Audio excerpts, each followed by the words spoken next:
Hey guys, tonight we trace the surprisingly epic journey of the most overlooked guest at your dinner table. A journey that begins not in a kitchen, but with a desperate, primal craving etched into our very DNA. You're not just reaching for seasoning.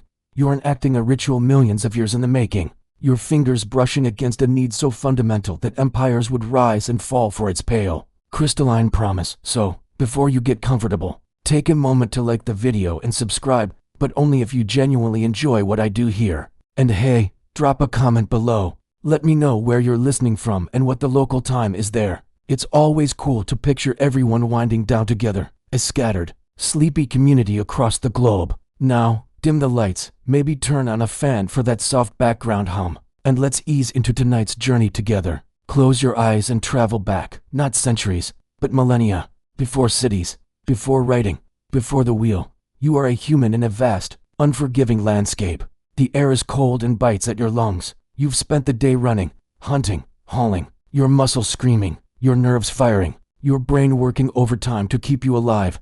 And with every exertion, with every drop of sweat that beads on your brow and evaporates into the chill air, with every frantic heartbeat, something vital is leaching out of you, something you cannot synthesize, something you cannot simply find by chewing on another leaf or gnawing on another root. Your body is crying out for it in a language deeper than words, a hollow ache, a lethargy that seeps into your bones, a malfunctioning of your very core processes. You are experiencing a sodium deficit, and your entire being, from the twitch of a muscle fiber to the firing of a neuron, is beginning to falter. You need salt. This isn't a want. This is a biological imperative. Sodium is the key that allows nerve cells to send signals. Without it, your body becomes a silent, ungoverned kingdom, sliding into chaos. It regulates the fluids in your tissues, and without a careful balance, well, let's just say your cellular infrastructure would collapse in a soggy, dysfunctional mess. You probably wouldn't survive a week without a source of it. A reality check as stark as the ancient landscape you're imagining. Your ancestors knew this on a visceral level. Long before they had the words for electrolyte or iron, they learned to seek out the salt licks where animals congregated, to taste the saltiness of blood from a fresh kill, to follow trails to places where the very earth tasted of this life-giving mineral. And this is where our Sleepy Saga truly begins, with following a trail. The first trade routes on earth were not forged for silk, or spices, or gold. They were forged for salt. Imagine you, and a few other members of your clan, trudging along a path worn smooth by the passage of deer and your own bare feet. You're heading towards a place you know, a place your grandparents spoke of in hushed, important tones. After days of travel, you arrive. It's not a market, it's a seashore, where you laboriously evaporate seawater in shallow pits, or a desert where you dig for briny deposits, or the mouth of a cave where rock salt can be hacked from the walls. This is the origin of industry. The archaeological evidence is clear. One of the oldest known saltworks, dating back over 8,000 years, was found in Poiana Slatinei in Romania, where Neolithic people were boiling spring water in pottery vessels to get at the precious crystals within. Think about the effort, the sheer calories burned to acquire the thing that would replenish your calories. The irony is almost as ancient as the practice itself. But here as a quirky tidbit that is a little less about survival and a little more about the bizarre side of history. The ancient Egyptians, while certainly valued salt for preservation and seasoning, also found a rather spectacular and final use for it.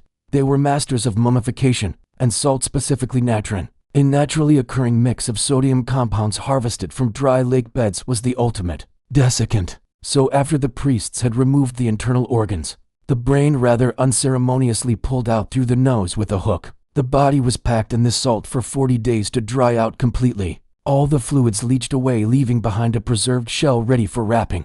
It was the most thorough salt cure imaginable. So, the next time you casually sprinkle a little on your fries, just remember that same substance was once used to prevent a pharaoh from turning into soup for all eternity. Appetizing, right? Historians still argue whether the very first long-distance trade route was established for salt, or for other commodities like obsidian for tools. It's a chicken or egg debate buried in the dust of prehistory. Was it the need for salt that forced us to connect, to venture into unknown territories and eventually establish networks of exchange? Or did we stumble upon salt while seeking other things, only to realize its incredible value later? The evidence is fragmentary, whispers on the wind. But what is undeniable is that once we understood its worth, it became a currency, a preservative that allowed societies to store food and survive harsh winters, and a strategic resource worth fighting and dying for.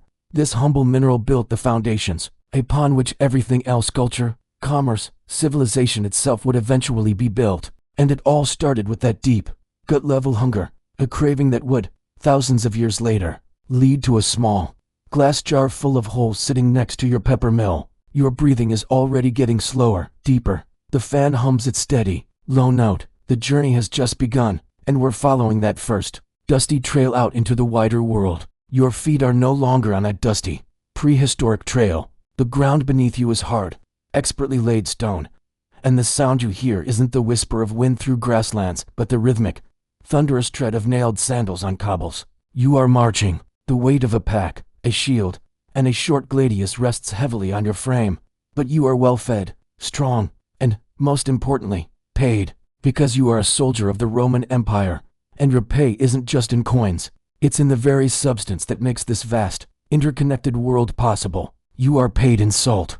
This is where we get the word salary, of course, from the Latin salarium, a stipend literally, meant for a Roman soldier to buy his ration of salt. It's one of those mainstream historical facts that feels almost too neat, too perfect, but it's rooted in stark economic reality. Salt was a vital commodity, not a luxury. A soldier's ability to stay on his feet, to march 30 miles a day in full kit, depended on replenishing the salt he sweated out under the Mediterranean sun. His food, the grain, the occasional bit of meat or garum, the infamous fermented fish sauce that was the ketchup of the ancient world, needed salt to be palatable and preserved. His worth, his literal value to the state, was measured out in a substance that could be carried, traded, and consumed. You weren't just worth your salt was a direct measure of your worth, a concept so ingrained it survives in our language millennia later. And those roads you're marching on, they are the veins and arteries of the empire, and many of them were built for this very purpose.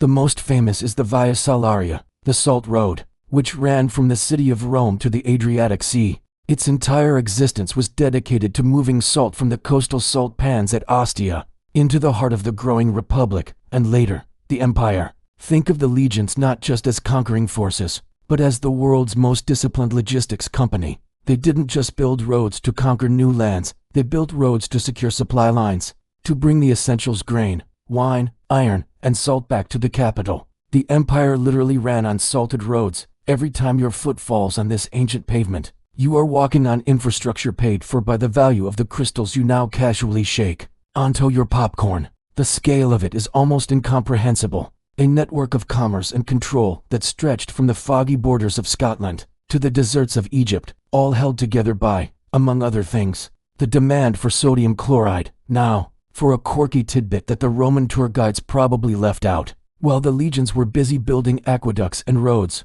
the average Roman citizen's relationship with salt could get a bit peculiar. They believed salt had purifying properties, which is why it was included in sacrifices and rituals.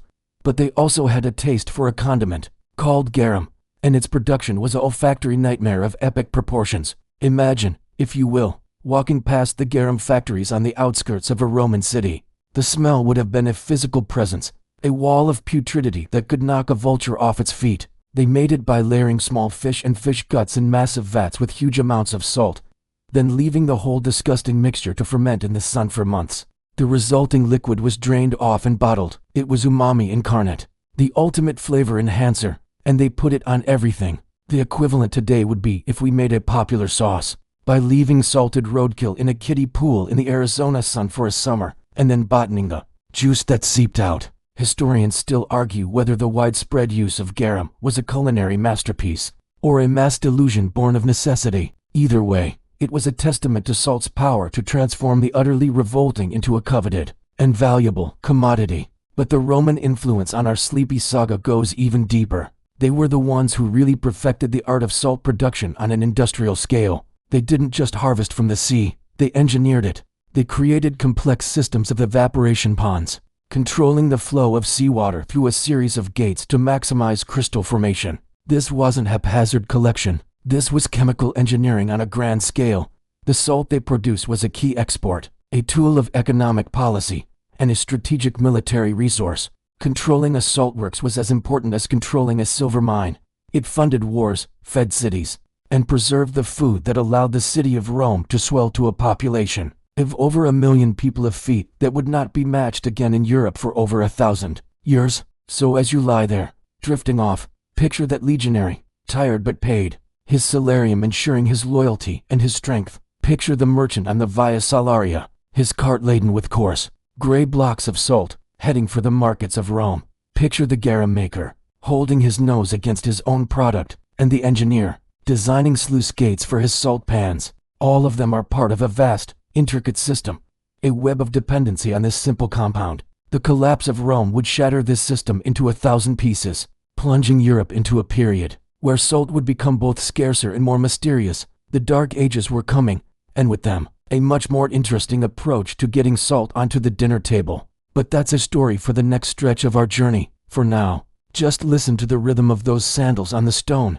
a steady, metronomic beat fading into the hum of your fan, a distant echo of an empire built on salt. The steady, disciplined tramp of Roman legions fades, replaced by a muddier, more chaotic sound. The finely laid stones of the Via Salaria are now overgrown, cracked, and reclaimed by forest and field. The centralized, engineered world of salt pans and organized distribution has fractured. You are in the Middle Ages, and the once great Roman network has devolved into a patchwork of local lords, scarce resources, and deeply, profoundly questionable table manners. The journey for salt continues, but it's become a grubbier, more personal affair, a tale of muck and misplaced majesty. You're not a soldier on a salary now. You're a peasant, or perhaps a minor tradesman, sitting at a long, rough-hewn trestle table in a dim, smoky hall. The air is thick with the smell of wood smoke, stewed meat, and unwashed bodies. In the center of the table, there is a prized possession, a salt cellar. But this isn't the tiny, personalized shaker you know. This is a large, often ornate vessel, sometimes made of silver or fine pottery for the nobility, or a simple wooden bowl for everyone else. It is the literal center of the social universe. Your proximity to it defines your status.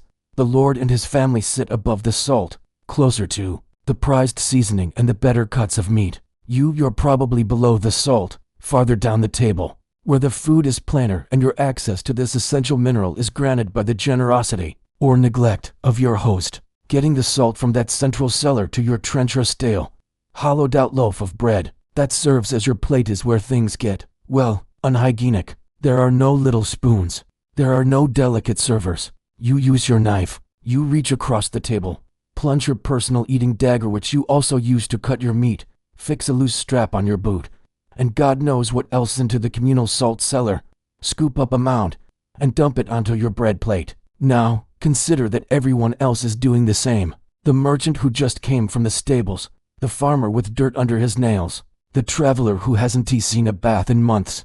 All their knives are delving into that same communal pile. The salt itself, being a preservative, is probably fine, but it is becoming a fascinating, archaeological record of every germ and bit of grime in a 50-mile radius. You're not just seasoning your food, you're participating in a microbial potluck. You probably wouldn't survive a week with the immune system of a modern person. A reality check that makes that medieval stew look a lot less appealing. This is the mainstream historical reality of the medieval table. Salt was a marker of wealth and social division, and its service was a communal, messy affair. The grandeur of the salt cellar itself, especially in wealthy households, became a symbol of power. The most famous example is the magnificent Baroque Salira by Benvenuto Cellini, a solid gold and enamel sculpture worth millions. But even in the earlier Middle Ages, ornate salt cellars were statements. They were often shaped like ships' nefs and represented the owner's wealth and sophistication. Your entire social standing, your place in the world, could be measured by your distance from a container of salt. But for a truly quirky tidbit, let's talk about what happened to that trencher of yours after the meal. You've eaten your stew, sopped up the juices with the bread, and consumed a fascinating amount of salt and whatever else was clinging to it. The now sodden, gravy and grease-soaked bread plate, your trencher, was not thrown away. In a wealthy household, it was collected and given to the poor, or to the servants. This was called the trencher charity. So, the alms given to the less fortunate were literally the soggy, second-hand leftovers from the Lord's table, complete with all the communal salt and knife grime. It was charity, yes, but it was also a powerful reminder of the social hierarchy at every single meal. You were not just below the salt. You might be eating the salt-soaked plate of the person above it. Historians still argue whether the strict social division of above and below the salt was a daily reality for every single meal across all of Europe, or a more occasional formality that was exaggerated by later writers. The evidence is spotty, found more in the satires and etiquette manuals of the time than in mundane household accounts. Was it always a rigid rule, or was it more of a flexible guideline, a concept everyone understood but didn't always enforce with architectural precision at the dinner table? The debate continues, much like a long, meandering medieval feast. Yet, the need for salt persisted, driving innovation in unlikely places. With the Roman roads in decay, local sources became king. In places like Poland, vast underground mines, like the Wielicka salt mine, began their centuries-long operation, becoming subterranean cathedrals of salt, with chapels and chandeliers carved directly into the rock salt by miners. In coastal villages, the ancient practice of sea evaporation continued, but without the Roman engineering precision. It was a more haphazard, weather-dependent struggle. The salt that eventually made it to your table, whether you were above or below the cellar, was a treasure, fought over, traded, and hoarded. It was a world away from the organized Roman system, a regression into localized, almost tribal, competition for this essential crystal. The table manners were terrible, the hygiene was worse, but the human need, the central pull of that salt cellar, remained the unwavering constant. And it's this frustrating, messy need that will eventually, centuries later, spur an invention born purely of dinner table desperation. But that's a thought for later. For now, the fire in the great hall is burning low, the chatter is dying down, and the communal salt cellar sits waiting for the next meal and the next round of grimy knives. The smoky, communal chaos of the medieval hall begins to recede, not into darkness, but into a more refined, yet infinitely more treacherous, glow. The rough trestle tables are replaced by polished mahogany, the grimy trenchers by fine porcelain, and the simple wooden salt bowl by objects of breathtaking artistry and staggering inconvenience. You have entered the Renaissance and are moving toward the Age of Enlightenment, a time of soaring human achievement in art, science, and philosophy. And yet, for all this progress, getting a pinch of salt onto your food remains an exercise in frustration, a delicate dance of social etiquette and physical awkwardness. You are in the era of the standing salt, the magnificent, distant ancestor of your humble shaker, and it is both a masterpiece and a menace. Imagine you are a guest at a lavish banquet in a Venetian palazzo or a French chateau. The room is a riot of color, silk, and candlelight. The air smells of citrus perfumes and roasted swan. Before you, at your designated place, is your own personal knife and spoon. Forks are still a novel and slightly scandalous innovation in many places. But the salt is not at your place. It is down the table, a monumental piece of silverwork, perhaps shaped like a lion, a ship, or a mythological figure. This is the standing salt, or salera. It is not just a container. It is a symbol of the host's wealth and power, a centerpiece meant to inspire awe, and it is utterly useless unless you can actually reach it. This is the mainstream historical fact of dining before the 19th century. Salt was served in open cellars, and you had to physically access it. For the nobility, this often meant small, personal cellars placed near their end of the table. For everyone else, it meant a shared vessel that required passing, reaching, or politely asking a neighbor to please send the salt down, a phrase that has echoed through dining rooms for centuries. The salt was dry, but it was exposed. It clumped in the humidity. It was vulnerable to spills, a catastrophic event given the value of the contents, and to contamination from dust, fingers, and the occasional overenthusiastic gesture from a fellow diner. The problem wasn't a lack of salt. It was the profoundly impractical method of its delivery. Now for a quirky tidbit that illustrates the sheer absurdity of the situation. Some of these standing salts, particularly in England, were equipped with tiny, ornate spoons. This seems like a step forward, a move toward hygiene and civility. But the spoons were often so delicate, so intricately designed with fancy filigree handles or shallow, useless bowls, that they were practically ceremonial. Using one to actually move salt was a nightmare. The salt would cling to the metal, the small bowl would hold a pathetic amount, and the whole operation required a surgeon's steady hand to avoid scattering crystals across the fine linen tablecloth.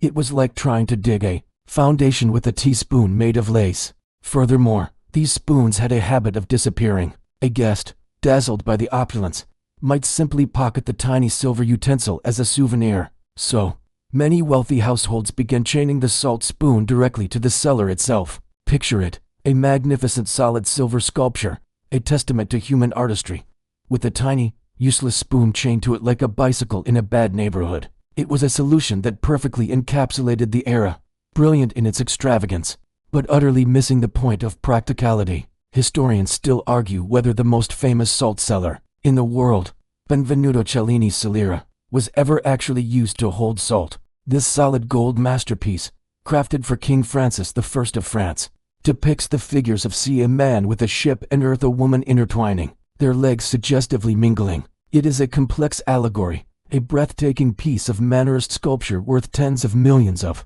dollars. The hollowed-out ship next to the male figure was meant for pepper, and the small temple beside the female figure for salt. But would anyone ever have dared to fill it? Would a courtier have taken a delicate golden spoon, undoubtedly chained to the thing, and risked scratching the priceless surface to retrieve a few grains? Or was it, from the moment of its creation, always intended as a symbolic object art, a piece of propaganda meant to be admired from a distance, but never actually used for its stated purpose? The debate speaks volumes about the evolving role of the salt cellar. It was transitioning from a utilitarian object to a purely symbolic one, leaving the practical problem of seasoning food completely unsolved, and so, for centuries, this was the status quo. The wealthy dined with magnificent, frustrating obstacles between them and their seasoning. The middle classes made do with simpler, but equally open, ceramic or wooden cellars.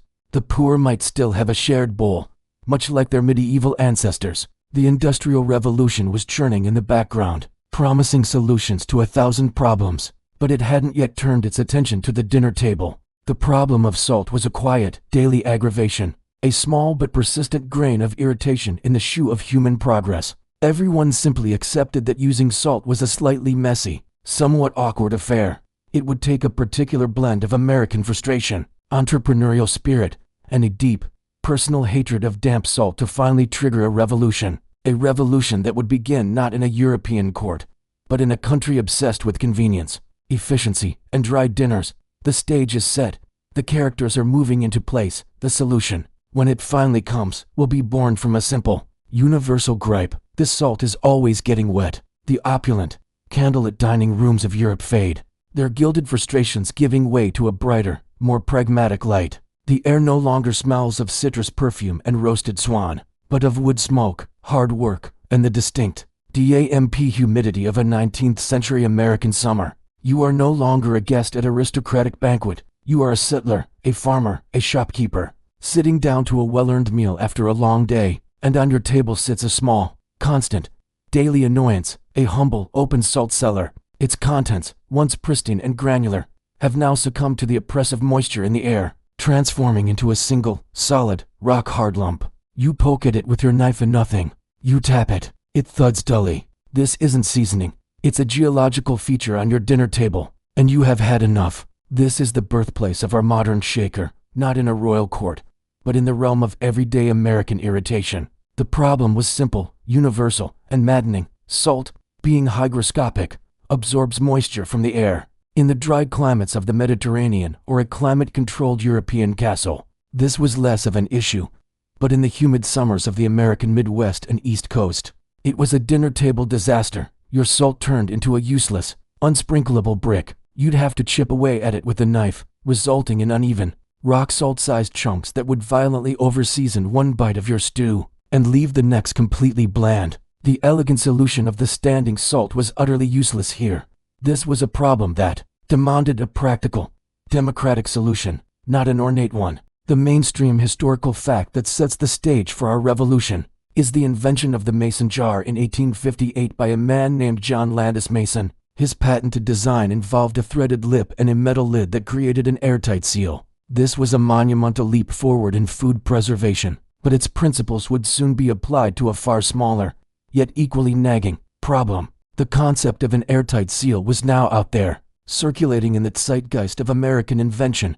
It was a key just waiting for the right lock, and the lock was a dry dinner. Now, for a wonderfully quirky tidbit that highlights the sheer depth of this salt-based frustration. Before the shaker, people tried all manner of hopelessly inelegant solutions. Some would bake their salt in the oven to dry it out. only to have it reabsorb moisture the moment it was exposed to air again. Others would keep it in a pouch by the fireplace, hoping the ambient heat would keep it dry.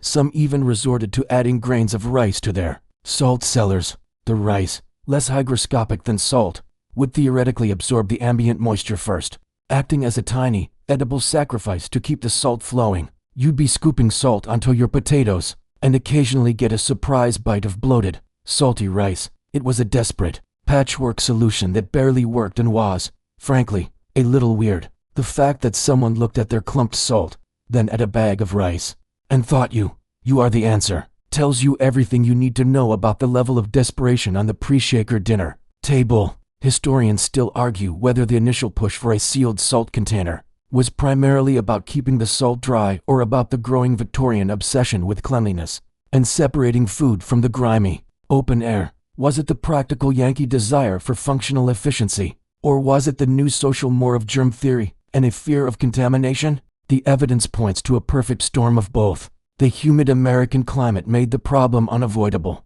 while the emerging understanding of hygiene made the open cellars seem suddenly primitive and unsanitary. The same cultural shift that was leading to the widespread adoption of the fork and the individual plate was now turning its fastidious gaze upon the salt. It couldn't just be dry, it had to be clean, it had to be protected, it had to be contained. And so, the stage was set. The need was palpable. The technological principle of the airtight seal had been demonstrated. All it required was someone to connect the dots, to look at the miserable, damp lump in the cellar and envision something better. This moment of invention wouldn't happen in a vacuum. It was brewing in the mind of someone who lived with this daily annoyance. Someone with the mechanical mind to see a solution and the entrepreneurial spirit to try and profit from it. The air is thick with potential, humming with the same energy that was electrifying cities and laying railroad tracks across the continent. It was only a matter of time before someone decided to punch some holes in a lid and change the dinner table forever.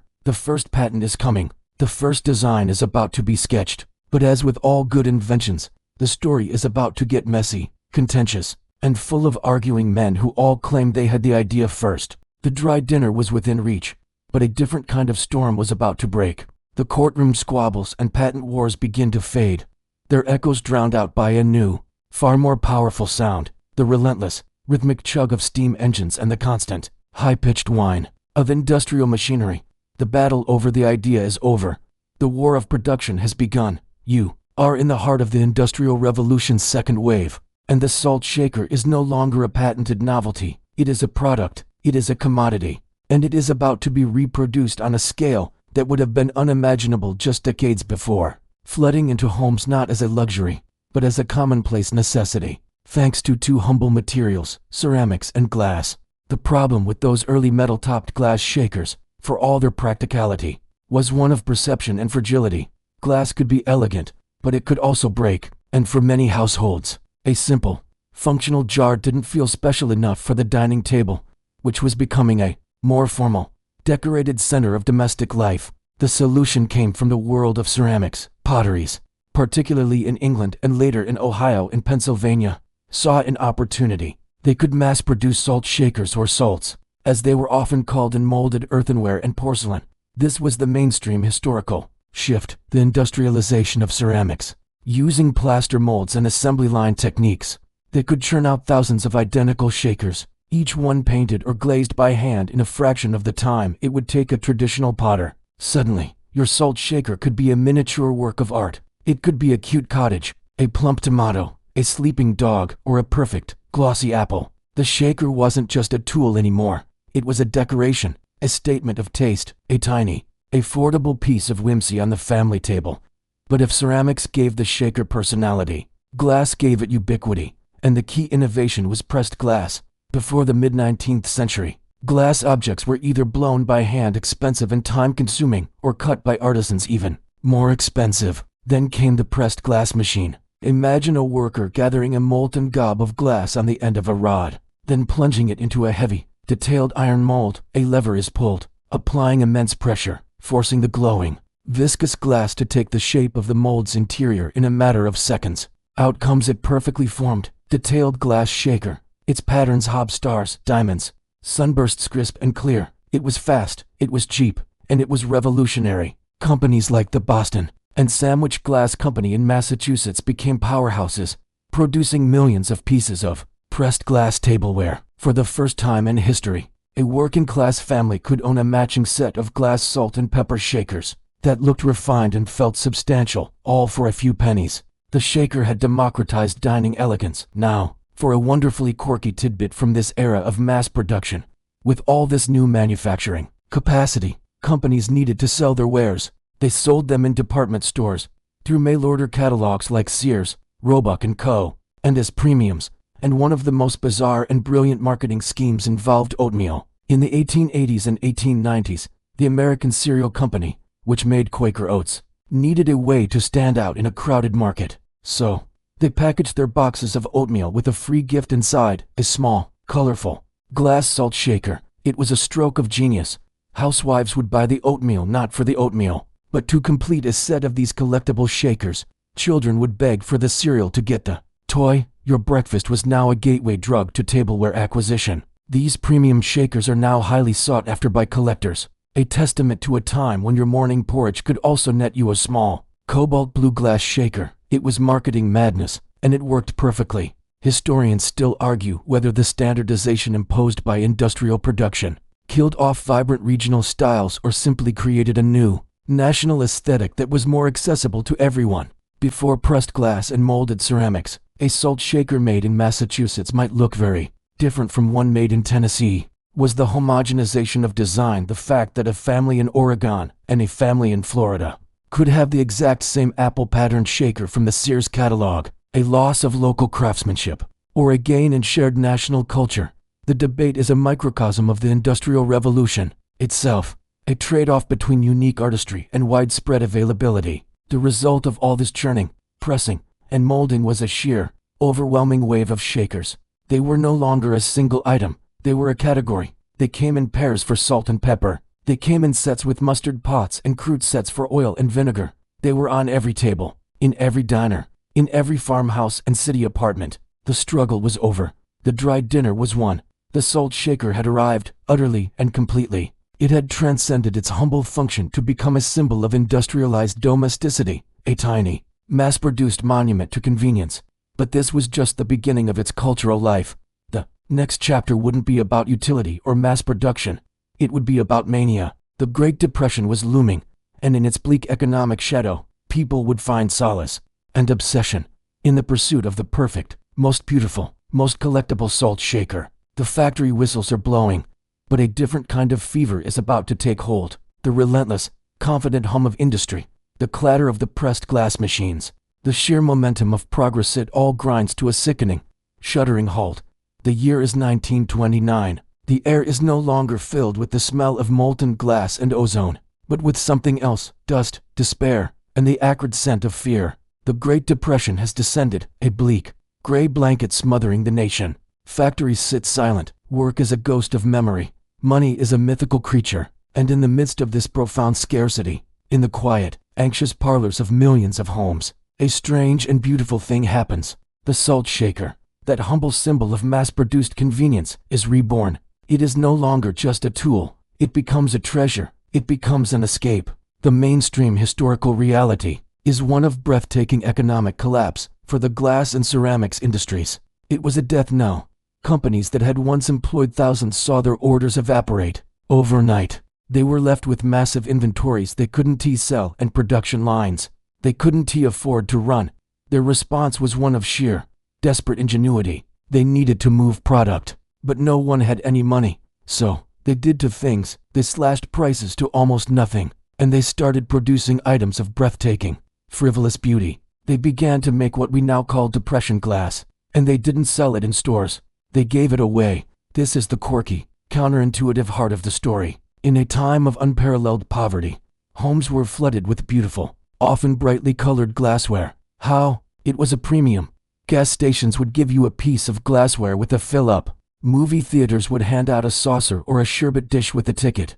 Boxes of oatmeal, laundry soap, and other household goods would contain a small, wrapped treasure, a salt shaker. For a few cents, or just for buying something you absolutely needed anyway, you could acquire a small piece of loveliness. It was a moment of pure, unadulterated grace in a week of unrelenting worry. That small, amethyst or green or pink glass shaker wasn't just a container for salt. It was a spot of color in a gray world, a tiny, tangible promise that beauty still existed. You would place it on your table, and for a moment, you weren't thinking about the next meal or the overdue rent. You were admiring the way the light caught its delicate pattern. And the patterns, they had names like Cherry Blossom, Mayfair, and Royal Lace.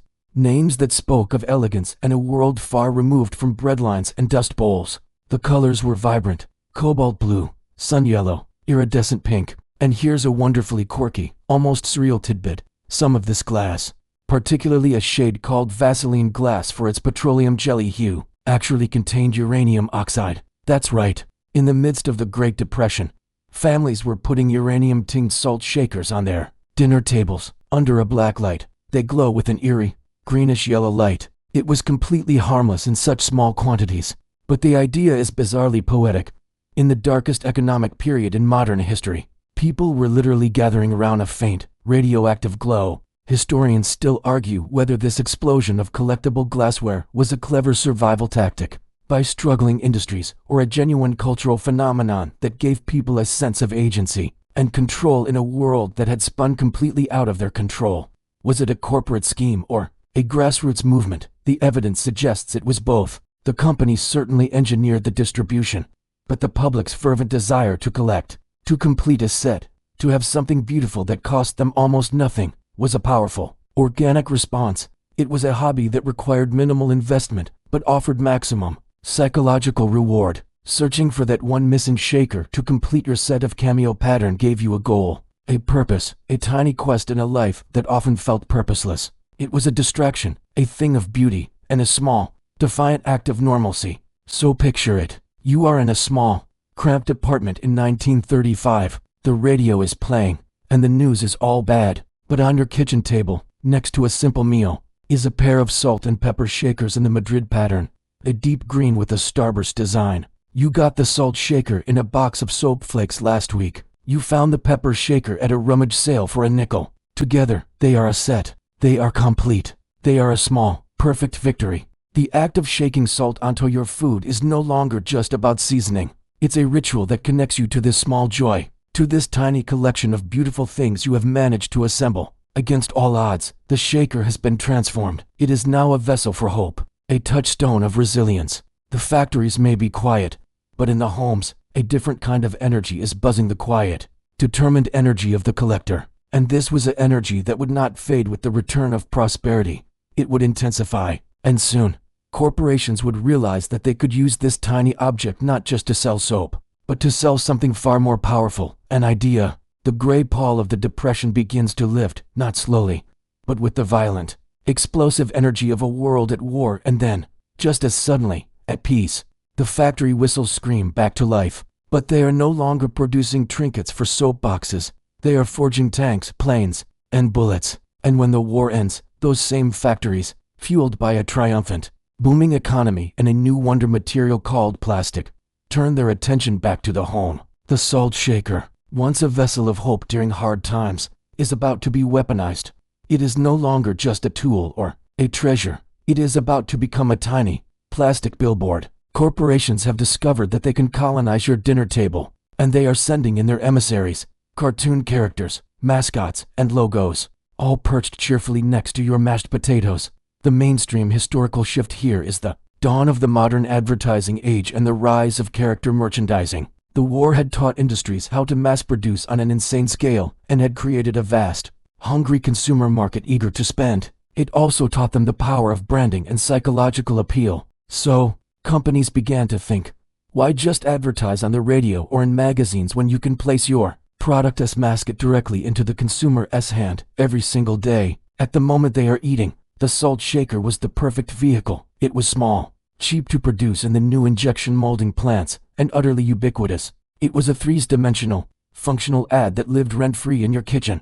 So, you're sitting down to breakfast in your shiny new 1950s suburban kitchen. The Formica countertops are gleaming. The refrigerator hums, and on the table, next to a box of sugary cereal, stands a plastic salt shaker in the cheerful, unmistakable form of the Morton Salt Umbrella Girl. Her slogan, when it rains it pours, is molded right into her base. You are not just seasoning your eggs, you are interacting with a brand. Over there, next to the stove, might be a jolly, rotund little shaker shaped like the Planters peanut Mr. Penny. He's not just holding a cane, he's holding your salt. These weren't hidden messages, they were blatant, cheerful, and brilliantly effective. The corporation wasn't just in your home, it was participating in your family's most intimate daily rituals. Now for a gloriously quirky tidbit from this era of commercial colonization. It wasn't just corporate mascots that invaded the table, it was also the characters from the brand new Wonderbox in the living room, the television. The birth of TV created a brand new kind of celebrity, the cartoon character, and a brand new desperation to sell related merchandise. So, alongside Mr. Penny, you might have a salt shaker, shaped like Howdy Doody's freckled face, his goofy grin permanently fixed as he dispensed your sodium. Or perhaps a shaker shaped like Lassie, ready to season your dinner while reminding you to watch her show on Sunday night. The most bizarre, and now highly collectible, might be the shakers based on the characters from the popular Western series Gunsmoke. That's right, you could have a miniature, plastic Marshal Matt Dillon on your table, his head unscrewing so you could fill him with salt, his star-shaped badge ensuring your pork chops were perfectly seasoned. There's something deeply surreal about using the grim-faced symbol of frontier justice to dispense a condiment. It was a wholesale merger of pop culture and practicality, a psychological sleight of hand where entertainment and consumerism became inseparable. Historians still argue whether this relentless branding was a cynical manipulation of the consumer or a genuine, joyful expression of post-war optimism and cultural cohesion. Was it a corporate conspiracy to create lifelong brand loyalty from infancy? Or was it simply giving people what they wanted, a way to bring the cheerful, colorful characters they loved from their screens and radio shows into their daily lives? The evidence is, as always, mixed. The companies were undoubtedly driven by profit, but the public embraced these items with genuine affection. A Mickey Mouse salt shaker wasn't just an ad, it was a toy, a conversation piece, a bit of magic. It made the mundane act of eating feel fun and modern. It connected your kitchen to the wider, exciting world of media and commerce. And so, the salt shaker's identity split once again. For some, it remained a serious thing, a glass cylinder for the formal dining room, a piece of depression glass carefully displayed in a cabinet. But for a new, booming generation of kids and their young parents, it became something playful, plastic, and personal. It was a symbol of a new, consumer-driven America, a nation that expressed its identity not through royal crests on a standing salt, but through cartoon characters on a piece of molded polymer. The table was no longer a place of strict social hierarchy above the salt, or even quiet collection. It was a carnival of commercialism, and the shaker was its cheerful, endlessly replicating barker. But even as this plastic revolution was taking hold, another, more refined movement was brewing. A rejection of all this kitsch and clutter was coming, a desire for clean lines, minimalist design, and a return to authentic experience. The age of the salt mill was on the horizon, and it would threaten to grind the humble shaker into obsolescence. The cheerful, cluttered carnival of cartoon character shakers on your 1950s Formica tabletop is about to be swept away by a new wind, a cool, sleek, minimalist breeze blowing in from Europe. The post-war world isn't just about playful consumerism, it's also about a radical reimagining of design itself. A philosophy is taking hold, one that values clean lines, functional form, and a rejection of frivolous ornament. You're moving into the age of mid-century modernism, and the salt shaker is getting a makeover. It is shedding its playful plastic skin and being reborn in a burst of atomic age geometry and Scandinavian cool. The shaker is no longer a toy or a billboard, it's an abject art, a statement of sophisticated taste. The mainstream historical force behind this shift is the Bauhaus movement, and its American offspring. The principle of form follows function was now being applied to everything from skyscrapers to tableware. Designers like Charles and Ray Eames in America and Arne Jacobsen in Denmark were creating furniture that looked like it came from the future. This aesthetic was trickling down, and it reached the dinner table. The salt shaker was distilled down to its purest essence, a vessel for holding and dispensing salt. But that vessel could be a perfect cylinder of gleaming stainless steel. It could be a minimalist glass cube. It could be an elegant ceramic orb with a single, perfectly drilled hole. The bright primary colors of the 50s were giving way to earthy tones like avocado green, harvest gold, and a very modern, very serious orange. The design was the ornament, And the materials were changing, too. While plastic was still huge, it was being used in new, more refined ways. Melamine and Bakelite gave way to new polymers that could be molded into sleek, solid color shapes without mimicking anything else. But the real stars were other materials: polished stainless steel, teak wood, and elegantly thin glass. These shakers felt weighty, serious, and intentional. They weren't fun. They were correct. Having a set of modernist salt and pepper shakers on your table was a signal that you were tuned into the latest ideas about art and living. You weren't just eating. You were participating in a design philosophy. Now, for a quirky tidbit that highlights the sometimes absurd intersection of high design and lowly function. Some of these modernist shakers, in their quest for a flawless aesthetic, became, well, kind of terrible at actually being salt shakers. The most infamous example is a design that prioritized a completely seamless, unbroken silhouette. The only way to fill it was through a tiny, almost invisible hole on the bottom, requiring a special funnel and the steady hands of a bomb disposal expert. To use it, you had to hold it in a very specific way to get the salt to trickle out from another nearly invisible aperture. It was less a kitchen tool and more a puzzle box designed by a secretive order of minimalist monks. You'd have to shake it with the solemn concentration of a priest conducting a ritual, all for a few grains of salt. It was a perfect, and slightly ridiculous, example of form over function, where the idea of the object became more important than the object itself. Historians still argue whether the mid-century modern movement, for all its beauty, ultimately made everyday objects less usable and more alienating. Was it a democratic design ethos that brought good design to the masses, or was it an elitist, intellectual exercise that created beautiful but frustrating tools? The debate is embodied in that nearly impossible to fill shaker. Did it elevate the daily ritual of seasoning food into a conscious act of appreciation for design, or did it simply make it harder to salt your potatoes? The answer probably depends on whether you were a design critic or just someone who was hungry. This period also saw the seeds of the shaker's greatest rival being planted, as people became more interested in authentic culinary experiences, thanks in part to Julia Child and the beginnings of the foodie movement. The pre-ground, free-flowing salt in a shaker started to seem inferior. The answer, for a growing number of people, was the salt mill. The mill promised a more authentic, flavorful experience by grinding pure, hard salt crystals immediately before use. It was the antithesis of the modernist shaker. It was mechanical, it was rustic, or at least pretended to be, and it was unapologetically functional. It didn't care about sleek lines, it cared about releasing the essential flavor of the salt. The mill was a declaration that you were a serious person who took your seasoning seriously. So, picture your table in 1965. It's a tension of opposites. On one side, a stunning, biomorphic ceramic shaker that looks like a Brancusi sculpture. Beautiful to look at but a nightmare to use. On the other, a practical, wooden salt mill, a workhorse that gets the job done with no nonsense. The two sit side by side, representing the two competing impulses of the era, a forward-looking, artistic optimism and a return to rustic, authentic simplicity. The humble shaker was now a battleground for ideologies about how we should live and eat. It had come a long way from the open cellar. It had been a status symbol, a collectible, a toy, and now it was a philosophical statement. And the fight for its soul was just beginning. The gourmands were coming, and they were bringing their mills with them. The cheerful, cluttered carnival of cartoon character shakers on your 1950s Formica tabletop is about to be swept away by a new wind, a cool, sleek, minimalist breeze blowing in from Europe. The post-war world isn't just about playful consumerism. It's also about a radical reimagining of design itself. A philosophy is taking hold, one that values clean lines, functional form, and a rejection of frivolous ornament. You're moving into the age of mid-century modernism, and the salt shaker is getting a makeover. It is shedding its playful plastic skin and being reborn in a burst of atomic age geometry and Scandinavian cool. The shaker is no longer a toy or a billboard, it's an abject art, a statement of sophisticated taste.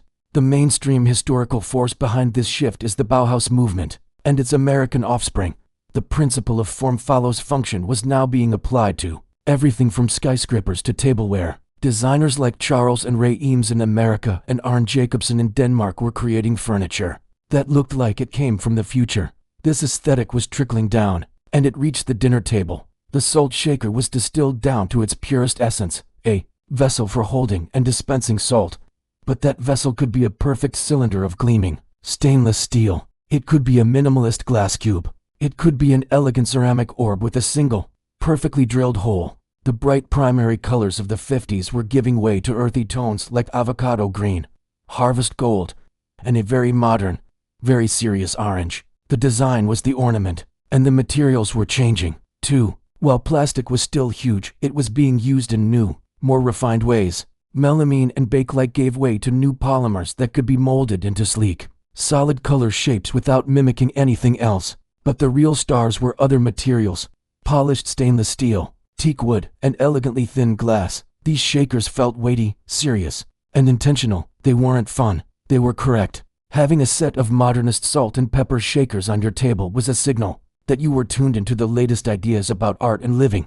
You weren't just eating. You were participating in a design philosophy. Now, for a quirky tidbit that highlights the sometimes absurd intersection of high design and lowly function. Some of these modernist shakers, in their quest for a flawless aesthetic, became, well, kind of terrible at actually being salt shakers. The most infamous example is a design that prioritized a completely seamless, unbroken silhouette. The only way to fill it was through a tiny, almost invisible hole on the bottom, requiring a special funnel and the steady hands of a bomb disposal expert. To use it, you had to hold it in a very specific way to get the salt to trickle out from another nearly invisible aperture. It was less a kitchen tool and more a puzzle box designed by a secretive order of minimalist monks. You'd have to shake it with the solemn concentration of a priest conducting a ritual, all for a few grains of salt. It was a perfect, and slightly ridiculous, example of form over function, where the idea of the object became more important than the object itself.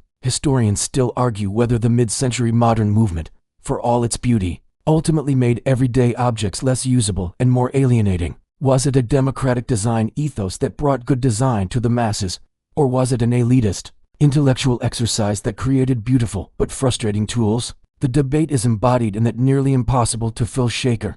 Did it elevate the daily ritual of seasoning food into a conscious act of appreciation for design, or did it simply make it harder to salt your potatoes? The answer probably depends on whether you were a design critic or just someone who was hungry. This period also saw the seeds of the shaker's greatest rival being planted, as people became more interested in authentic culinary experiences, thanks in part to Julia Child and the beginnings of the foodie movement. The pre-ground, free-flowing salt in a shaker started to seem inferior. The answer, for a growing number of people, was the salt mill. The mill promised a more authentic, flavorful experience by grinding pure, hard salt crystals immediately before use. It was the antithesis of the modernist shaker. It was mechanical, it was rustic, or at least pretended to be, and it was unapologetically functional. It didn't care about sleek lines, it cared about releasing the essential flavor of the salt. The mill was a declaration that you were a serious person who took your seasoning seriously. So, picture your table in 1965. It's a tension of opposites. On one side, a stunning, biomorphic ceramic shaker that looks like a Brancusi sculpture, beautiful to look at but a nightmare to use. On the other, a practical, wooden salt mill, a workhorse that gets the job done with no nonsense. The two sit side by side, representing the two competing impulses of the era, a forward-looking, artistic optimism and a return to rustic, authentic simplicity. The humble shaker was now a battleground for ideologies about how we should live and eat. It had come a long way from the open cellar. It had been a status symbol, a collectible, a toy, and now it was a philosophical statement. And the fight for its soul was just beginning. The gourmands were coming, and they were bringing their mills with them. The quiet, triumphant hum of the public health victory begins to fade, replaced by a new sound, the low, grating, rhythmic crunch of a mill grinding rock-hard salt crystals between its gears. The invisible, life-saving miracle of iodized salt has done its job so well that it's made itself seem ordinary, cheap, common. And in the burgeoning food culture of the late 20th and early 21st centuries, a new generation is turning up its nose at the ordinary. You are witnessing the rise of the gourmand, the foodie, the culinary aesthete, and to them, the humble salt shaker, that hero of the goiter belt, isn't a savior. It's a sellout.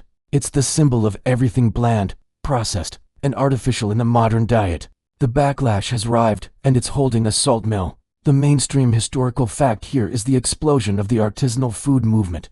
Starting in the 1970s and accelerating into the 2000s, food became more than fuel. It became identity, hobby, and status symbol. We had celebrity chefs, cooking channels, and farmers markets selling heirloom vegetables you couldn't find in a regular supermarket. And central to this new religion of authenticity was salt. But not just any salt, not the fine, uniform, free-flowing, iodized crystals from the shaker. That was now dismissed as table salt, the term of utter contempt. The new faithful sought-out finishing salts, Selgris, Fleur de Sel, Himalayan pink salt, black lava salt, smoked salt. These salts were celebrated for their terroir, their trace minerals, their unique textures, and their vibrant, unprocessed colors. They came in big, chunky, irregular crystals that would instantly clog the holes of a standard shaker. They demanded a new tool. The mill, the salt mill, often made of sleek acrylic or polished wood, was more than a tool. It was a proclamation. Placing one on your table said, "I care about the provenance of my food. I value texture and nuance. I am not content with the industrial, the uniform, the common."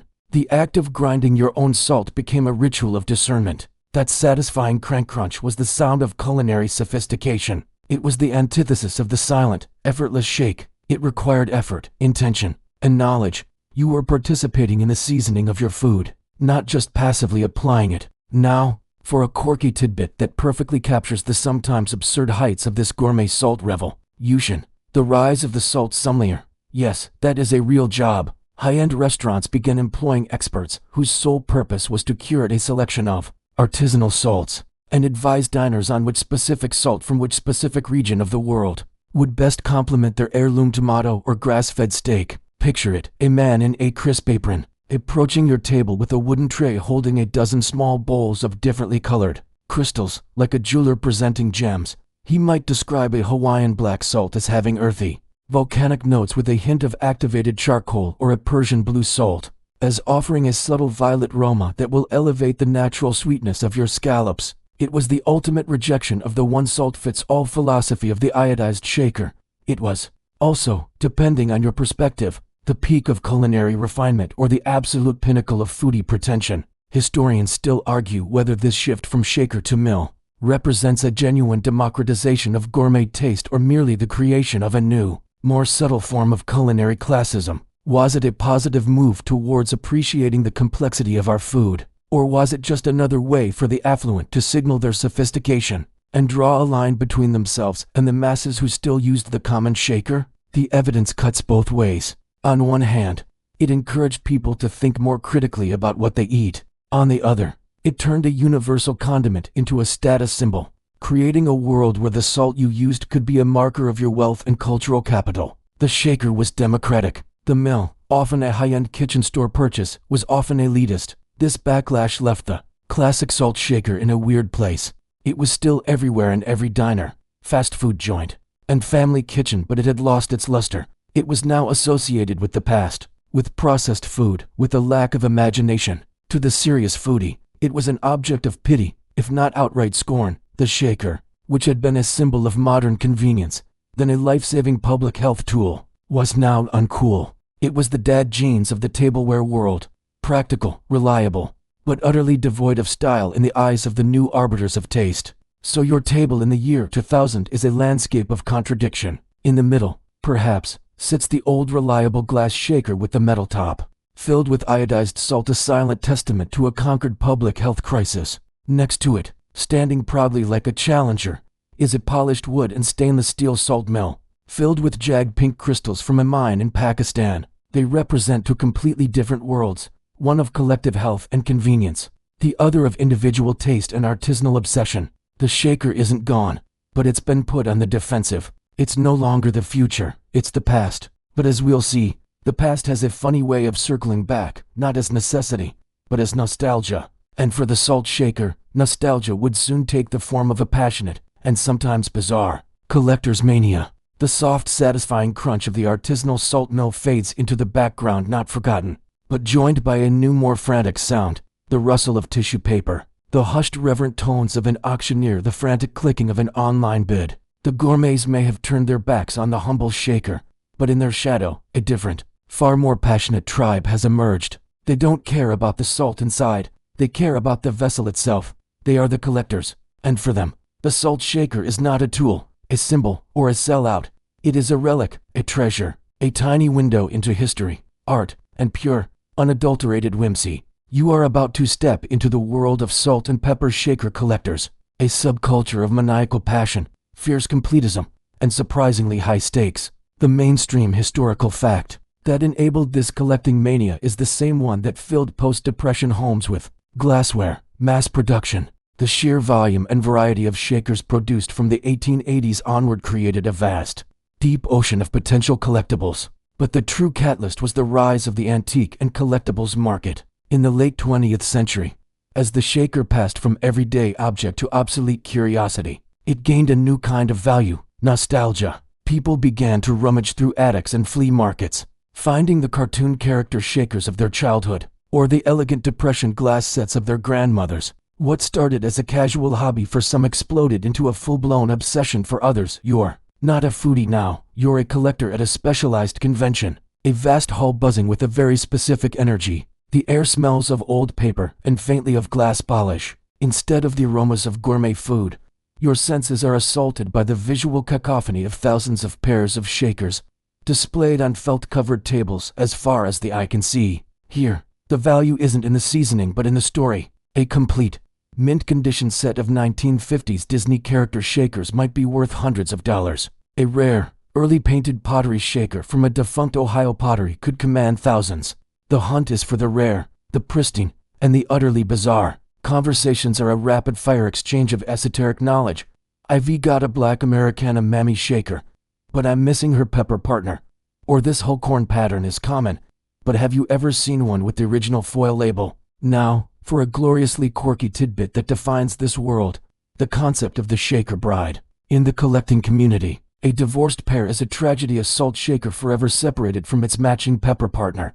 A collector who owns one half of a highly desirable pair might spend years, even decades, searching for its mate. The moment they are finally reunited is a cause for celebration, a marriage. Veteran collectors will tell stories of the one that got away on eBay in the final 3 seconds of an auction, or the glorious day they found the missing pepper to their 1930s Sirocco rooster shaker in a dusty Maine antique mall for $1. It's a world driven by the completion itch, a deep, psychological need to make things whole, to finish the set, to solve the puzzle. It's not just about ownership, it's about restoration and the triumph of patience. Historians and sociologists still argue whether this kind of intense, niche collecting is a harmless hobby, a form of personal archaeology, or a mild psychological pathology, a way to impose order and control on a chaotic world through the acquisition and categorization of small, inanimate objects. Is the completion itch a healthy expression of our pattern-seeking brains, or is it a compulsion that borders on hoarding,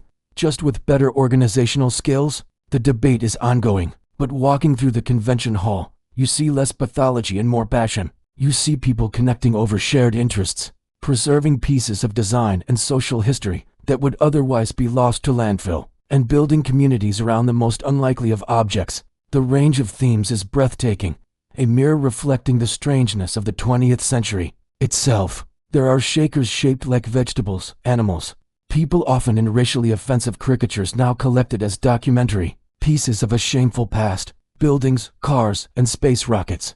There are shakers made of milk glass, Bakelite, carnival glass, potato porcelain, and even radioactive Vaseline glass, glowing under the blacklights some savvy collectors bring to check for authenticity. The pursuit is as much about the material and the manufacturer as it is about the form. For every person specializing in cheerful 1950s cartoon plastics, there's another dedicated solely to the somber, elegant art pottery of the Roseville or Weller companies. So, the salt shaker, rejected by the culinary elite, finds its redemption in the eyes of the collector. It is no longer judged by its utility, but by its artistry, its rarity, its story. That jolly Mr. Peanut shaker isn't a cheap piece of corporate advertising. It's a pristine example of mid-century mold-injected plastic.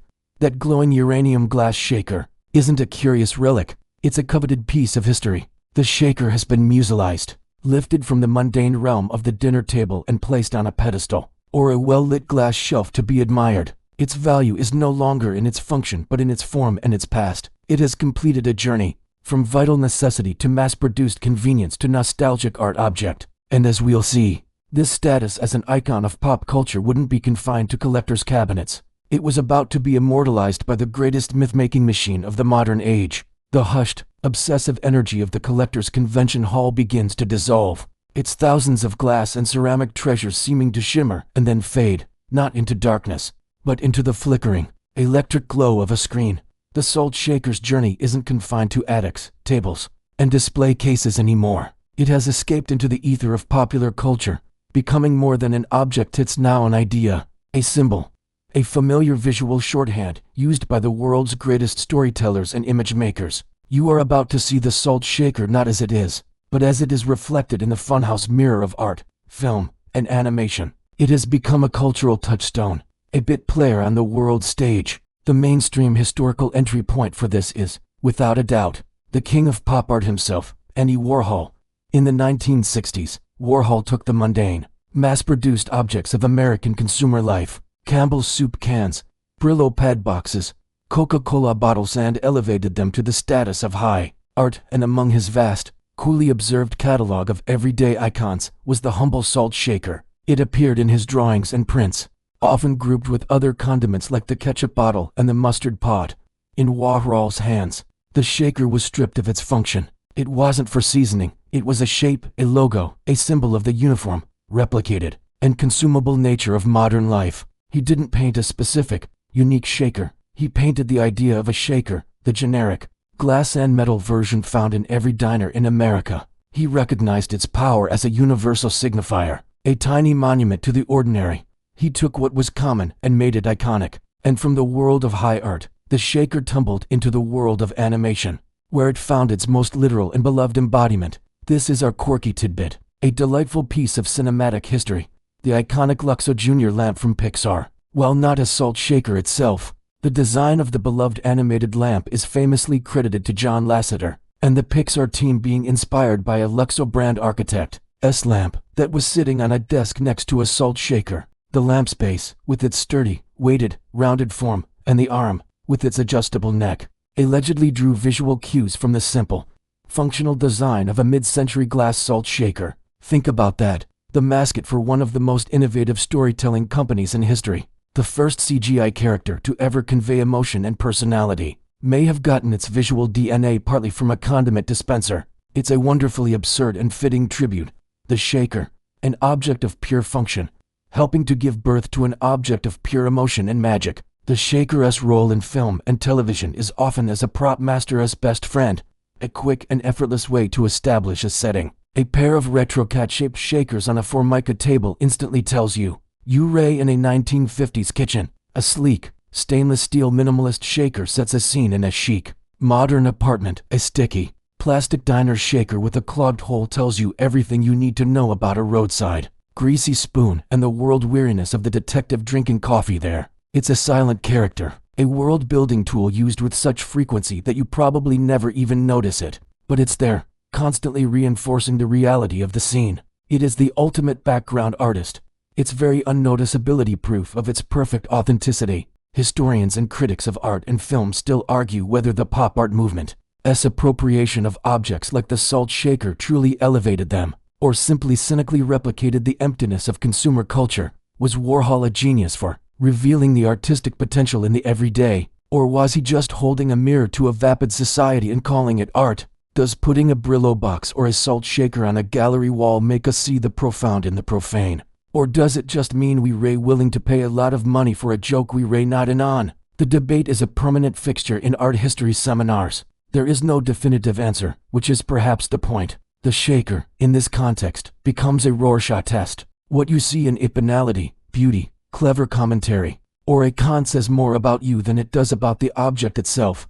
So, the Salt Shaker has achieved a kind of immortality. It exists in a dual state.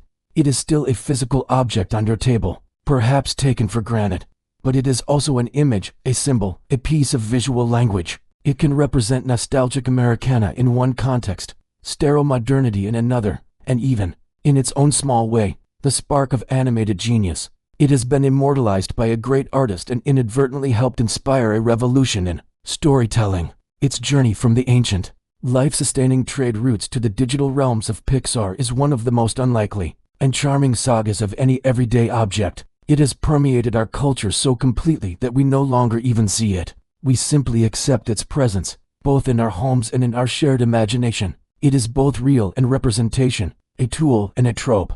And as we approach the end of our journey, we have to ask, after all this, what is its future? Does it remain a cultural constant?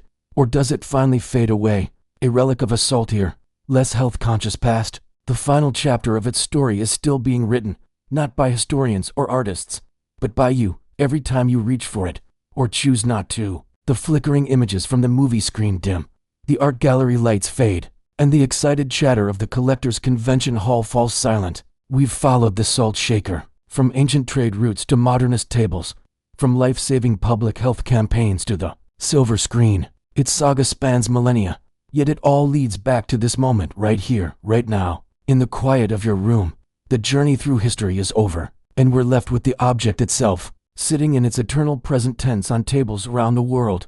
But what is it now, after everything? What is the future of this little vessel of holes? The answer, it turns out, isn't a single path, but a fork in the road, and the shaker is traveling down both simultaneously. On one path, the shaker is purely utilitarian, a ghost of its former self. In many modern homes, it's been wholly replaced by the mill, relegated to the back of a cabinet for when guests who haven't embraced the gourmet revolution come over. In fast food restaurants, it's been supplanted by single-use packets, the ultimate symbol of disposable convenience, a far cry from the ornate standing salts of royalty. For a generation raised on health concerns over sodium intake, the shaker can even be viewed with a slight suspicion, a temptation to be resisted, a relic of a less health-conscious time. In this future, the shaker fades into obsolescence, its purpose made redundant by packets, its form rejected by foodies, its very contents deemed a health risk. It becomes a curiosity, a thing your grandparents had, like a rotary phone or a butter churn.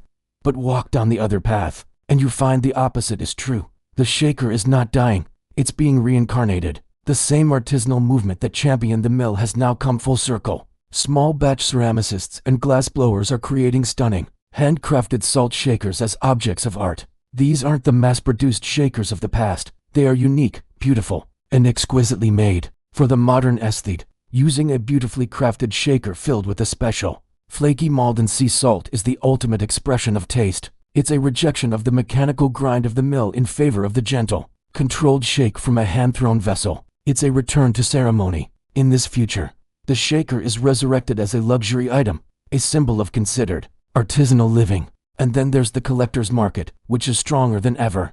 The quirky tidbit of today is the rise of online marketplaces and niche social media groups, which have turbocharged the hunt. A shaker that might have languished in a small-town antique store for decades can now be found by its perfect, destined owner across the globe in minutes. The community is more connected and passionate than ever, ensuring that the history and artistry of these objects are preserved and celebrated. The shaker's value as a collectible, as a piece of history, is secure.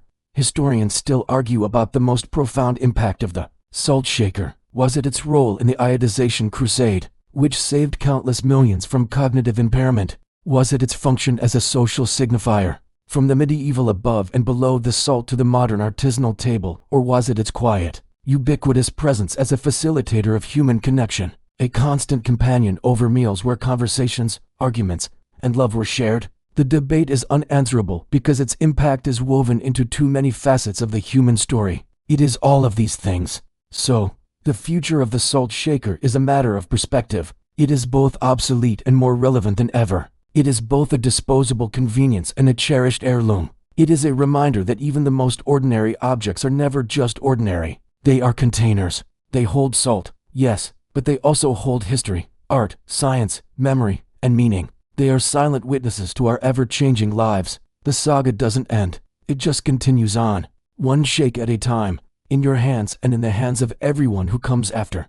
The story is told, the history unfurled like a long, worn map tracing a path from the earth's very core to the palm of your hand. That constant, low hum you've had in the background, the fan or the white noise. It's the sound of now, the sound of this quiet room. But let it also be the sound of everything that came before. The silent evaporation of ancient seas, the crunch of Roman sandals on salt roads, the clatter of 1,000 pressed glass machines, the joyful rattle of a cartoon character shaker on a Formica tabletop. All of it has led to this moment of perfect stillness. The weight of all those years, all those stories, is not a heavy weight.